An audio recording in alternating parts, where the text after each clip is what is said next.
श्रोताओं नमस्कार। धरती आकाश के संग में मैं प्रियंका आप सभी का स्वागत करती हूँ। श्रोताओं, सर्दियों का मौसम है। वायुमंडल, हमारे वातावरण का तापमान काफी कम हो रहा है। धुंध और कुहासे की चादर चारों तरफ फैली हुई है। सूरज के दर्शन या तो हो ही नहीं रहे हैं और अगर हो भी रहे हैं तो बहुत थोड़ी देर के लिए हो रहे हैं। और ठंडी बर्फीली हवाओं का प्रभाव है। पूरा उत्तर भारत शीतलहर की चपेट में है। तो आइए आज धरती आकाश में हम शीतलहर, आपदा और इसके प्रबंधन के विषय पर बात करेंगे। और हमारे साथ बात करने के लिए स्टूडियो में उपस्थित हैं श्री कुणाल सत्यार्थी। आपका बहुत बहुत स्वागत है सर। बहुत बहुत धन्यवाद। श्रोताओं, मैं आपको कुणाल जी का परिचय दे दूं। आप राष्ट्रीय आपदा प्रबंधन प्राधिकरण में संयुक्त सचिव के पद पर कार्यरत हैं।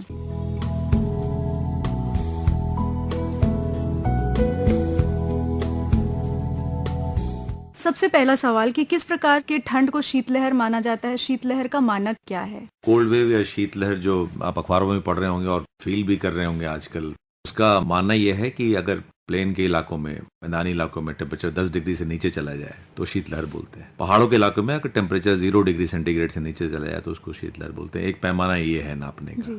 जो दिल्ली में थर्सडे के दिन हुआ, अगर टोटल जो टेम्परेचर वेरिएशन है, नॉर्मल टेम्परेचर जितना होना चाहिए उस शहर में उस दिन पिछले कई सालों में, अगर उससे वेरिएशन 4.5 डिग्री से 6.5 डिग्री तक नीचे चला जाए तो उसको भी शीतलहर बोलते हैं। दिल्ली में कल 7 डिग्री नीचे था ये, इसलिए उसको सीवियर शीतलहर बोलते हैं। तो अगर किसी भी शहर का, किसी भी जगह पे पृथ्वी में अगर एवरेज टेम्परेचर एक माना जाता है, अगर एवरेज टेम्परेचर उससे 4.5 से 6.5 डिग्री नीचे चला जाए तो उसको शीतलहर बोलेंगे।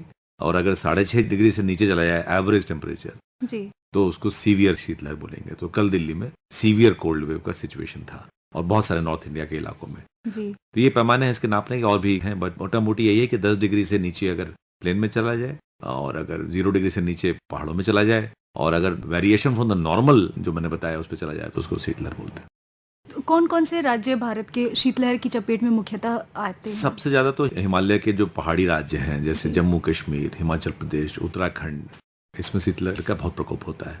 जो नॉर्थ ईस्ट हिमालयाज है उसमें सिक्किम, अरुणाचल प्रदेश के इलाके बहुत शीतलहर से प्रभावित होते हैं। बट ऐसा नहीं है कि सिर्फ पहाड़ों में ही शीतलहर होती है। शीतलहर का इफेक्ट नॉर्थ इंडिया में खास करके पंजाब, हरियाणा, राजस्थान, दिल्ली, उत्तर प्रदेश, बिहार और झारखंड राज्यों में भी पाया जाता है। तो करीब 17 राज्य ऐसे हैं जिसमें कि शीतलहर का प्रकोप पिछले कई सालों में देखा गया है। शीतलहर की मानक अवधि के बारे में हमें बताइए और अलर्ट सिस्टम के बारे में बताइए। किस प्रकार से एनडीए में अलर्ट जारी करता है कोल्ड वेव को लेकर? तो अभी रिसेंटली जो अलर्ट जनरेशन है ये मिनिस्ट्री ऑफ अर्थ साइंसेस का काम है और आईएमडी और आईआईटीएम है पुणे में, दोनों अलर्ट जनरेट करती हैं कोल्ड वेव के बारे में सारे पैमानों पर। तो जो अलग अलग आपदाओं के लिए अलग अलग अलर्ट जनरेटिंग एजेंसीज हैं, जैसे कोल्ड वेव के लिए आईएमडी है, इंडिया मेट्रोलॉजिकल डिपार्टमेंट, उस सारे जो अलर्ट जनरेटिंग एजेंसी है उनको एक प्लेटफॉर्म पे लाने की कोशिश की जा रही है और उसको नॉर्मल टर्म्स में सचेत बोला जा रहा है। जी। तो आपने देखा होगा और बाकी श्रोताओं ने भी देखा होगा कि आपके मोबाइल फोन पे एक अलर्ट आता है, लाइटनिंग और थंडरस्टॉर्म के समय बारिश की अलर्ट आती थी। जी। आज मैं देख रहा था, आज और कल दिल्ली में कोल्ड वेव की अलर्ट आई है, नॉर्थ इंडिया में भी कोल्ड वेव की अलर्ट दी गई है। तो बेसिकली अलर्ट जनरेटिंग एजेंसी से आपको किसी ऐप व्हाट्सएप ग्रुप का पार्ट नहीं होना पड़ेगा, किसी एसएमएस ग्रुप का पार्ट नहीं होना पड़ेगा, किसी जीमेल ग्रुप का या ईमेल ग्रुप का पार्ट नहीं होना पड़ेगा। आप अगर भारत के नागरिक हैं और उस इलाके में हैं जहाँ कोई आपदा होने की संभावना है जी, तो आपके मोबाइल पे ये ऐप, ये अलर्ट जाएगा। अभी एसएमएस के माध्यम से जा रहा है, हम दूसरा प्रक्रिया है उसको सेल ब्रॉडकास्ट बोलते हैं जी, उसकी भी टेस्टिंग चल रही है, उस पर भी जाएगा, बाद में टीवी और रेडियो पे भी जाने की तैयारी। बात करें अगर एनडीए में की, तो एनडीए में तो बहुत पहले से तैयारी करता है किसी भी आपदा का सामना करने के लिए।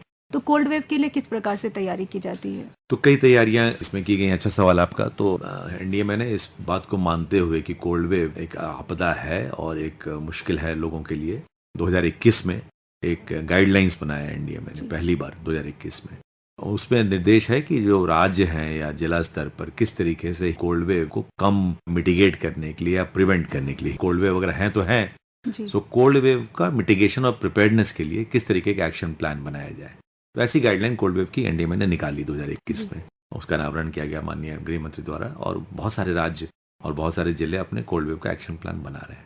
एक तो ये तरीका हुआ। दूसरा है कि हम राज्यों के साथ और भारत सरकार की संस्थाओं के साथ और भारत सरकार के मंत्रालयों के साथ जो इसमें बड़े इंपॉर्टेंट हैं, जैसे ministry of health, ministry of animal husbandry, इन सब के साथ 2 रिव्यू हम कर चुके हैं और राज्यों के साथ भी, ये जो 23 राज्यों के साथ हमने रिव्यू किया था कि उनके यहाँ क्या तैयारी है कोल्ड वेव के लिए और उसमें क्या राज्य कर रहे हैं जी। तो मीटिंग समीक्षा हो चुकी है। इसके अलावा एनडीएमए ने अपनी एडवाइजरी बना रखी है अलग अलग सेक्टर्स के लिए, चाहे वो ह्यूमन हेल्थ का सेक्टर हो, चाहे पशुओं के हेल्थ का सेक्टर हो, चाहे एग्रीकल्चर का सेक्टर हो, चाहे अलग अलग सेक्टर्स अफेक्ट होते हैं पता नहीं चलता, बट ट्रांसपोर्ट सेक्टर बहुत अफेक्ट होता है जी। सिविल एविएशन इंडस्ट्री, रेलवेज बड़ा बाधित होती हैं, पावर सप्लाई बहुत इम्पैक्ट होता है, पानी का सप्लाई पहाड़ों में। सो उन सारे सेक्टर्स पे एक कंसोलिडेटेड एडवाइजरी इस साल के लिए राष्ट्रीय आपदा प्रबंधन ने निकाला हुआ है। सो एनडीएमए ने उसको निकाला हुआ, तैयारी हमने की हुई है। बाकी नागरिकों को इसमें सचेत रहने की जरूरत है और कई कदम उठाने की जरूरत है। जी। एनडीएमए जनसंख्या के अलग अलग वर्ग को, जैसे हो गए किसान हो गए, वरिष्ठ नागरिक हो गए, वरिष्ठ नागरिकों को ज़्यादा देखभाल की आवश्यकता भी होती है, पहाड़ों के लोग हो गए, मजदूर हो गए, कामकाजी महिलाएं हो गई, इनको किस प्रकार से कवरेज देता है?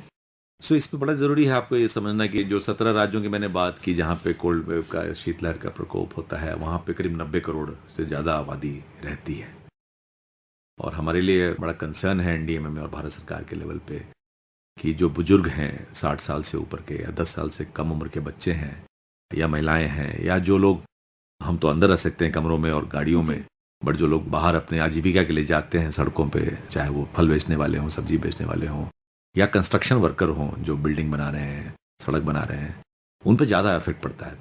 तो कोल्ड वेव का इफेक्ट सोशियो इकोनॉमिक फैक्टर्स पे बड़ा डिपेंड करता है। तो उसके लिए बड़ा ज़रूरी है कि सब तरीके की तैयारी की जाए। जैसे बहुत सारे रैन बसेरे बनाए गए हैं सरकार के द्वारा, उसमें उचित व्यवस्था की जा रही है, टेम्परेचर की, खान पान की, टॉयलेट्स की। तो एक तो वो प्रक्रिया है, ऊपर से अवेयरनेस कैंपेन चलाए जा रहे हैं, जैसे आपसे हम बात कर रहे हैं, अवेयरनेस कैंपेन का पार्ट है। सो इसमें ज़रूरी है सब नागरिकों के लिए कई एहतियात लेने की ज़रूरत है। जैसे हम सर्दियों में पानी कम पीने लगते हैं, पानी की रिक्वायरमेंट बॉडी की सेम होती है, तो मेरा यही आह्वान रहेगा कि जितना जल आप गर्मियों में पीते थे उतना ही जल आपको सर्दियों में भी पीना चाहिए जी। और नेचर बड़ा वो रहता है, तो आप बहुत सारे ऑरेंज जूस पीजिए, विटामिन सी इंड्यूस जो फ्रूट्स हैं उनके जूस पिया करें, उससे बड़ा जरूरी है उसका विटामिन सी का आपके लेवल बॉडी में होना। मल्टीपल लेयर ऑफ क्लोथिंग जी बहुत ज़रूरी है, ऐसा नहीं कि एक ही कपड़ा बहुत मोटा सा पहन लें, मल्टीपल लेयर पहनेंगे तो ज़्यादा अच्छा रहेगा। जितना हो सके इंडोर रहने की कोशिश करें। फिर आपका जो खास करके बुजुर्ग लोग हैं घर में या पड़ोस में, उन पर नज़र रखना, उनका ध्यान रखना, बच्चों का ध्यान रखना बहुत ज़रूरी है। तो अगर कोई सिम्टम होता है आपको, आजकल खांसी, सर्दी, बुखार भी बहुत फैला हुआ है, अगर कोई सिम्टम होता है तो डॉक्टर को दिखाएं, तुरंत उपचार कराएं और ये ज़रूरी है कि आप खुद भी सचेत रहें क्योंकि कोल्ड वेव सबको फिट करता है, इसमें सचेत रहने की ज़रूरत है। हम तो सिर्फ प्रिपेयर्डनेस और मिटिगेशन कर सकते हैं दीपक स्तर पे। जब अभी आपने बात की सचेत रहने की, तो हमने एनडीएमए के एक ऐप के बारे में भी सुना है, सचेत ऐप, उसके बारे में बताइए। और कौन सी नवीन तकनीकों का प्रयोग कर अवेयरनेस कैंपेन चलाए जा रहे हैं, लोगों को जागरूक किया जा रहा है?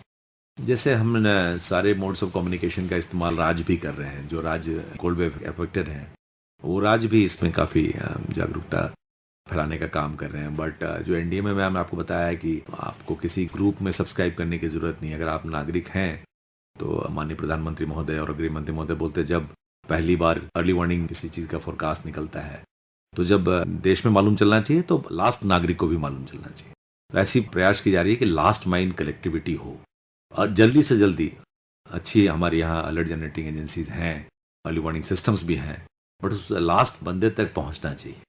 तो उसमें एक तरीका है, सचेत का बताया आपको मैंने, कैप प्रोग्राम बोलते हैं, कॉमन अलर्टिंग प्रोटोकॉल का प्रोग्राम बनाया गया है। एसएमएस रिले किए जा रहे हैं सारे आपदाओं पे, सेल ब्रॉडकास्ट रिले करने की कोशिश की जा रही है आपदाओं पे, टीवी और रेडियो का इस्तेमाल किया जा रहा है, विज्ञापन दिए जा रहे हैं अखबारों में, दूरदर्शन पर रिकॉर्डिंग्स होती हैं, टीवी प्रोग्राम चलाए जा रहे हैं। तो कई तरीकों की टेक्निक्स का इस्तेमाल किया जा रहा है। अर्ली वार्निंग सिस्टम को भी बेटर से बेटर किया जा रहा है ताकि आपको एग्जैक्ट बताया जा सके सारी आपदाओं के लिए और खास करके कोल्ड वेव के लिए।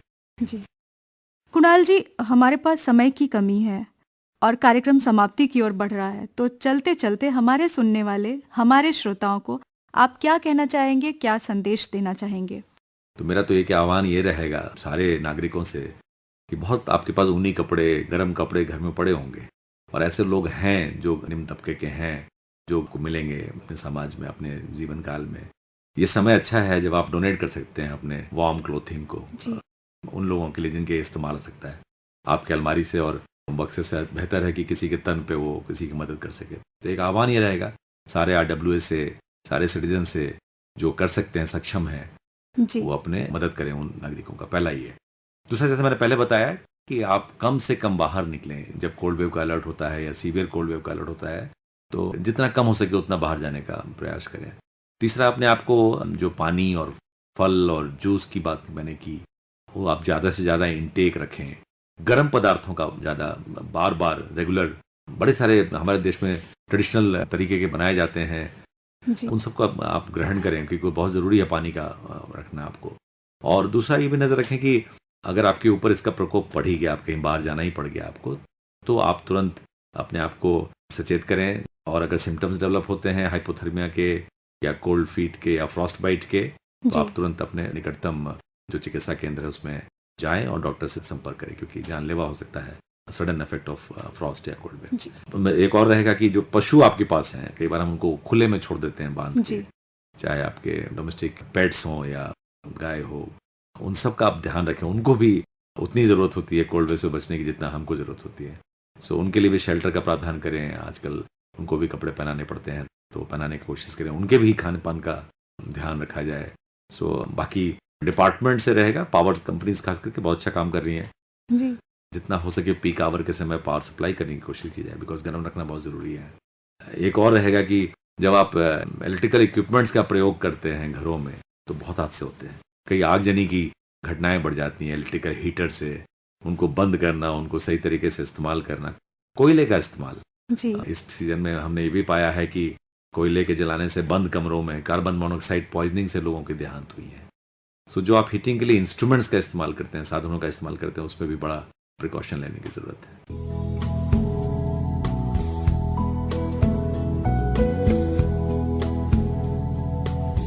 तो श्रोताओं, जैसा कि कुणाल जी ने बताया कि शीतलहर में किस प्रकार से सावधानियां बरतनी चाहिए।